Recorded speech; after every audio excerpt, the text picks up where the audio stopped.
All right, last lesson for topic 2, lesson 7, and it's called Challenges Facing the U.S. and Canada. So people living in the U.S. and Canada have a high standard of living for the most part, but there's still a lot of people that face many difficult challenges: poverty, not very educated, bad health care, all those types of things. So that's one of the biggest issues in America that has lots of offshoots of problems, okay? And you don't have to write that down as far as that, but just know that we have a high standard of living, but still people face many difficult challenges, okay?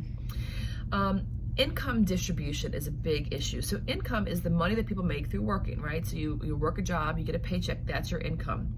Or investments, if you make money on investments, that's an income. But it's spread very unevenly throughout America and Canada.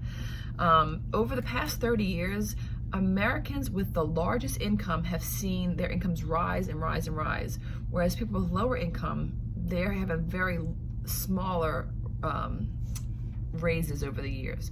So about 10% of the population holds 76% of all wealth in our country. So it's a very small population holding the biggest piece of the pie of money. And better educated workers tend to earn more. So the higher the education level, the higher the people make on average, okay? And back to trade with NAFTA. So that's a big thing that has helped all 3 countries. And these kind of relationships really have made globalization a thing. Globalization is just the interconnection of producers, consumers, and financial systems around the world. So it's just, us trading with places all over the world, us sharing ideas even, is all under globalization.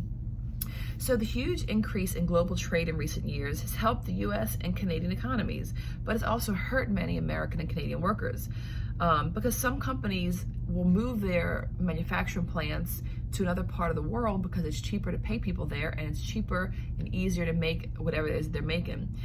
So if their costs and wages are lower, then they could sell their product cheaper. So while it may help people in America when they're buying their products, it doesn't help all the workers that had jobs here. So that practice is known as offshoring. So offshoring is just that idea that you're shipping jobs out, right? But that's eliminated a lot of jobs in the US and Canada. So immigration is another social challenge of ours. And so we've talked about this another lesson where, Canada they have a little bit more ease with their immigration.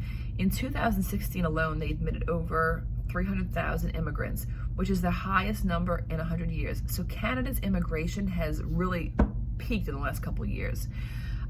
Whereas illegal immigration is an issue in the U.S. 3% of the U.S. population are unauthorized immigrants, and so that's just one of those issues that really divides a lot of people on what the way we should handle it is. Another social problem that we have is race relations, and that's in U.S. and Canada and other parts of the world as well. And overcoming racial prejudice has been a major challenge for both countries. And native rights is another issue. So there are about 2.5 million American Indians and Alaska Natives in the U.S. They've had issues with private logging companies. Natural gas is a big issue. In the U.S., American Indians have had much conflict with natural gas and oil companies over land use because they're living in a place and you've got these companies coming in and want to take over their land or use their land for logging or for natural gas drilling, that kind of stuff. Another challenge of the United States and and Canada, and really the whole world, is climate change. So climatologists, which are just climate scientists, they believe that the climate of the Earth is getting changing in dramatic, dangerous ways, getting hotter and hotter, that the temperatures worldwide are rising. And they think it's due to those greenhouse gases being produced more and more. And they're produced by burning of fossil fuels like coal and gasoline. So the more vehicles on the road, the higher the fossil fuels are escaping into the atmosphere. And then the flow of water is another issue for the environment. Different places, because of the heat, things are drying up. For example, the Colorado River flows from the Rocky Mountains to the Gulf of California. And states along this river have, over time, redirected the river to different places for irrigation, and also recreation, to have like little beaches and things. And as a result, that river has basically been reduced to a trickle at the bottom of the river. So, you know, people's interactions with the environment have also played a huge role on you know, the environment. All right, that's it for lesson 7.